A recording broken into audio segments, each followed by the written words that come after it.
सुबह से दोनों ही राज्यों में तेज बारिश हो रही है। तूफान प्रभावित इलाकों से तकरीबन 10 लाख लोगों को हटाया गया है। बावजूद इसके बड़े नुकसान की आशंका है। गृह मंत्रालय लगातार हालात पर निगरानी रख रहा है। तो राज्यपाल ने कोलकाता में मौसम विभाग के दफ्तर जाकर तैयारियों की जानकारी ली। मुख्यमंत्री ममता बनर्जी आज रात भर सचिवालय में ही रहेंगी और बचाव के कामों पर वो खुद नजर रखेंगी। लेकिन ग्राउंड जीरो पर हालात इस वक्त क्या हैं, ये बता रही हैं जी मीडिया रिपोर्टर पूजा मेहता। उनकी रिपोर्ट देखिए।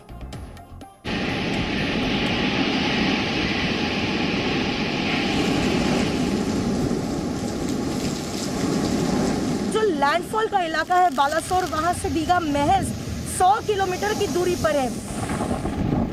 यास, ये यास तूफान की आहट भर है।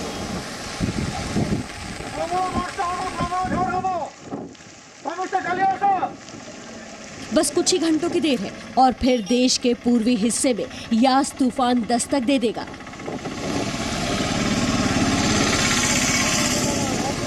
इससे बचने के लिए युद्ध स्तर पर तैयारी की गई है। तूफान से पहले ही लहरें इतनी खतरनाक हैं कि इसकी आवाज डरा रही है। लोगों में समंदर किनारे जाने की हिम्मत नहीं है। समंदर का किनारा खाली है और बस इंतजार इस बात का है कि जिस तूफान को रोका नहीं जा सकता, वो तूफान एक बार यहाँ से गुजर जाए।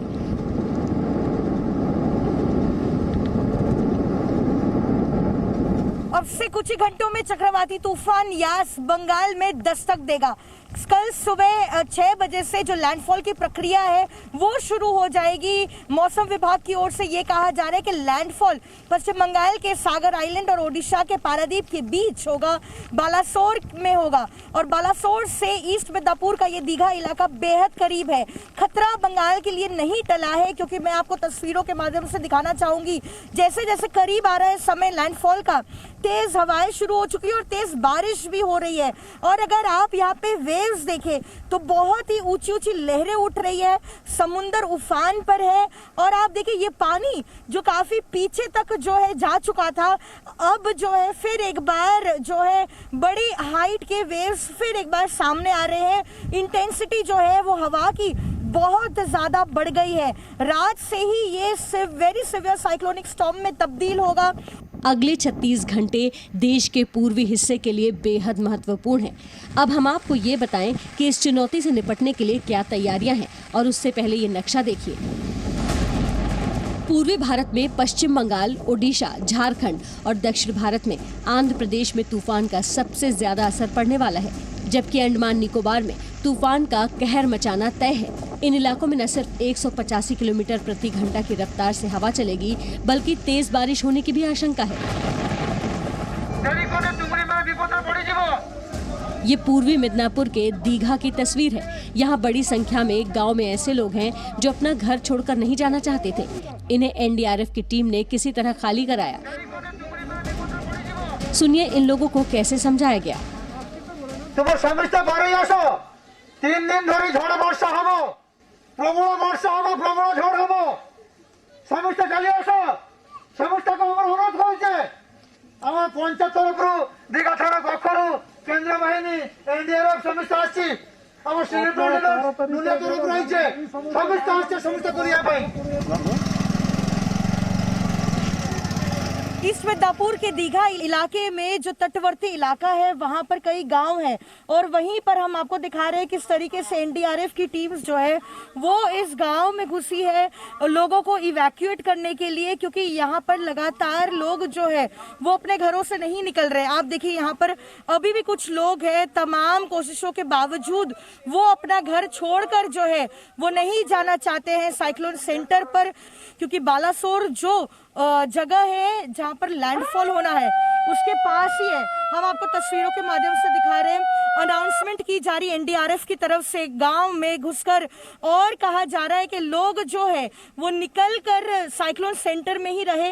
लो लाइंग इलाका है, एकदम कोस्ट के पास है, इसलिए यहाँ पर लगातार लोगों को सेंसिटाइज किया जा रहा है। सर, कहीं क्या दिक्कत हो रही है? लोग मान नहीं रहे हैं, साइक्लोन सेंटर नहीं जाना चाह रहे हैं, क्या दिक्कतों का सामना करना पड़ रहा है? कल भी हमने सिविल एडमिनिस्ट्रेशन के साथ बहुत मुश्किल से कम 150-200 लोगों को इवैक्यूएट किया था कल शाम तक। आज भी हम इवैक्यूएशन पर्पस के लिए आए थे, बट अभी लोग जाना नहीं चाहता है। वो ये बोल रहे हैं अभी धूप हो गया, अभी कोई दिक्कत नहीं होगा, अभी कोई प्रॉब्लम नहीं होगा। 21 तारीख से इधर आकर के ऐसे इवैक्यूएशन के लिए हमने अवेयरनेस प्रोग्राम चला, 21 तारीख से कंटिन्यू चल रहा है। तो तब से ये लोग बोले जाएंगे जाएंगे। अभी तक हमने 2 गांव से कल निकाला था 160 आदमी को हमने इवैक्यूएट करके इधर पादिमा में मल्टी पर्पस साइक्लोन शेल्टर है, उसी में हमने इवैक्यूएट किया था। अभी भी उसी पर्पस के लिए हम लोग आए थे, बट लोग जाना नहीं चाहते। तूफान के हालात में अगर किसी तरह की अनहोनी हो जाए तो उससे कैसे निपटना है, इसके लिए भी मॉक ड्रिल किया जा रहा है। एनडीआरएफ और राज्य सरकार के राहत कर्मी दोनों इसी काम में लगे हैं।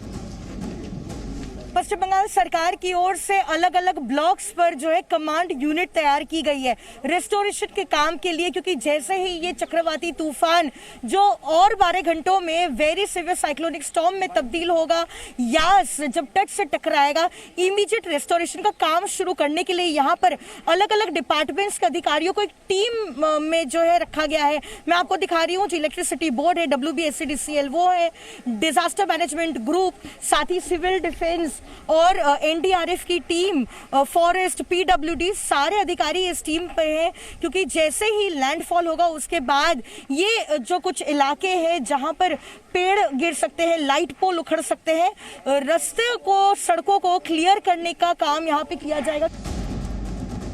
यास तूफान इन इलाकों में भले ही कुछ घंटों के बाद दस्तक दे, लेकिन तेज हवाएं और मूसलाधार बारिश सुबह से ही जारी है। सुबह 9 बजे पूर्वी मिदनापुर के दीघा में क्या हालात थे, ये देखिए। चक्रवाती तूफान यास एक सिवियर साइक्लोनिक स्टॉर्म में तब्दील हो चुका है और आज रात से ही वेरी सिवियर साइक्लोनिक स्टॉर्म में तब्दील होगा और कल यानी कि 26 तारीख को 26 मई के आफ्टरनून यानी कि 12 बजे के आसपास कहा जा रहा है कि लैंडफॉल होने की आशंका है। पश्चिम बंगाल के सागर आइलैंड और ओडिशा के पारादीप के बीच बालासोर के पास हम आपको तस्वीरें दिखाते हैं पूर्वी मिदनापुर के दीघा के सी बीच की। पूरी रात भर बारिश हुई है, कल पूरा दिन बारिश हुआ है और अगर समुंदर की तस्वीर हम आपको दिखाएं, आप देखिए कितनी ऊंची ऊंची लहरें उठ रही है।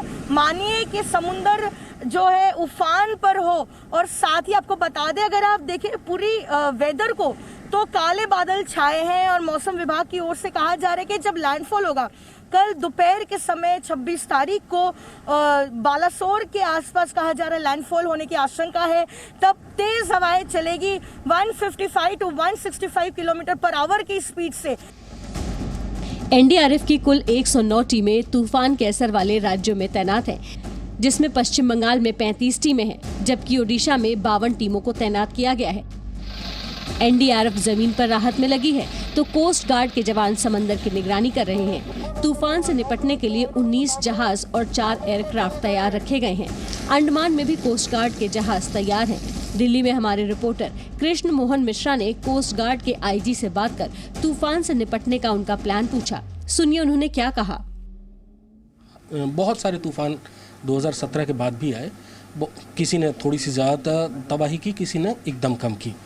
अब जब ये ज़मीन से टकराएगा कल, उसके बाद इसकी क्या स्थिति रहेगी, क्या इंटेंसिटी रहेगी और किस नुकसान का अंदेशा है। यहाँ पर तो इतना ज़्यादा अच्छा प्रिपरेशन है वेस्ट बंगाल में और उड़ीसा में और बाकी स्टेट्स में कि मुझे नहीं लगता है कि इसका कोई इम्पैक्ट में कोई भी सीवियरिटी आपको कहीं फील होगा। The effort will be towards zero loss of life and the efforts will be towards quick restoration and the effort will be towards minimum loss of property. आपने रेस्क्यू के लिए, लोगों को हटाने के लिए और बाद में तूफान के बाद में उनकी राहत के लिए क्या इंतज़ाम किए हैं? जो भी हमने इंतज़ाम शुरू किया साइक्लोन यास के लिए 19 तारीख से, वो सिर्फ लोगों को हटाने के लिए, समुद्र में तूफान से उनके ऊपर कोई इम्पैक्ट नहीं आना चाहिए, इसको कम करने के लिए, लॉस ऑफ लाइफ नहीं हो, इसी की तरफ हमने पूरा कार्रवाई किया है। और यास में हमारा ये पूरा विश्वास है कि समुद्री जहाज हो या कोई मछुआरों का बोट हो, ये इसका तो कोई नुकसान होने नहीं वाला है समुद्र में। तूफान आने में अब बस कुछ ही देर का वक्त बाकी है। पूरे पूर्वी भारत में अलर्ट है। पश्चिम बंगाल और उड़ीसा के अलावा झारखंड और बिहार के बड़े हिस्से में सुबह से ही बारिश हो रही है। पिछले साल आए चक्रवाती तूफान अम्फन के मुकाबले इस साल हालात बहुत अलग है। पिछली बार हमने देखा था कि केंद्र और राज्य सरकार की तैयारियों में उस तरीके का कोऑर्डिनेशन नहीं दिखा था, लेकिन इस बार राज्य सरकार पूरी तरीके से कोऑर्डिनेट कर रही है केंद्र सरकार की सारे एजेंसियों के साथ। एनडीआरएफ के साथ राज्य सरकार की जितनी एजेंसी है वो एक साथ मिलकर जो है वो रिलीफ और राहत का काम कर रही है। साथ ही ममता बनर्जी ने ये भी कह दिया है जरूरत पड़ने पर आर्मी को भी तैनात कर लिया जाएगा। और आज पूरी रात पश्चिम बंगाल की मुख्यमंत्री ममता बनर्जी राज्य के सचिवालय नौबान्नों में रहेगी, कंट्रोल रूम में रहेगी, ताकि साइक्लोन यास पर रात भर वो निगरानी रख सके। दीघा ईस्ट मिदनापुर से कैमरा पर्सन देवाशीष वोटोबल के साथ पूजा मेहता, जी मीडिया। और डिटेल्स ले लेते हैं पूजा मेहता, जिनकी रिपोर्ट आपने अभी अभी देखी, वो इस वक्त हमारे साथ लाइव जुड़ी हुई हैं। पूजा मेहता, बस कुछ ही घंटों का इंतजार और भीषण चक्रवाती तूफान में ये तब्दील होने वाला है। और जैसे कि आप बता रही थी अपनी रिपोर्ट में कि पिछली बार कोऑर्डिनेशन की कमी थी केंद्र और राज्य सरकार के बीच, लेकिन इस बार तैयारियां कितनी अलग और कितनी पुख्ता? देखिए मीमांसा, पूरे देश भर में एक ऐसा राज्य है ओडिशा जिसकी तारीफ होती है साइक्लोन से डील करने में। जिस तरीके से वो लोग प्रिकॉशनरी मेजर्स लेते हैं और हर साल जैसे चक्रवाती तूफान ओडिशा के तट से टकराता है, उनका रिकॉर्ड रहा है 0 कैजुअलिटी। लेकिन पश्चिम बंगाल की अगर बात करें तो हर साल के साथ तैयारी और भी बेहतर हो रही है। स्पेशली अगर पिछले साल जब अम्फन पश्चिम बंगाल के तट से टकराया था, उस साल से अगर हम इस साल की कंपैरिजन करें तो तैयारी बहुत बेहतर है। और अगर कोऑर्डिनेशन की बात करें केंद्र सरकार और राज्य सरकार की एजेंसियों के बीच में, तो इस बार जो है ग्राउंड पर दिख रहा है ये कोऑर्डिनेशन। पहले से ही चूंकि मौसम विभाग की ओर से 7 दिन पहले ही ये अलर्ट जारी कर दिया गया था कि एक चक्रवाती तूफान यास बंगाल के तट से टकराएगा और लैंडफॉल जहां होगा वो पश्चिम बंगाल के कई ऐसे जिले हैं जो प्रभावित हो सकते हैं। इसलिए राज्य सरकार ने इमीडिएट कॉग्निजेंस लेते हुए इवैक्यूएशन बड़े पैमाने पर किया है। शायद ये पहली बार होगा कि 10 लाख लोगों को तटीय इलाके से इवैक्यूएट कर उनको साइक्लोन सेंटर्स पे रखा गया है। और ये इवैक्यूएशन मुमकिन हो पाया है सिविल एडमिनिस्ट्रेशन और एनडीआरएफ की बहुत ही मदद बड़े से। पैमाने पर जिलों से जहां पे खास तौर पर खतरा बताया जा रहा है, वहां से लोगों को सुरक्षित जगहों पर पहुंचा दिया गया है। एनडीआरएफ की भी इतनी बड़ी टीमें पहली बार तैनात की गई हैं पश्चिम बंगाल में, और यही हम उम्मीद करते हैं कि कम से कम नुकसान होना चाहिए।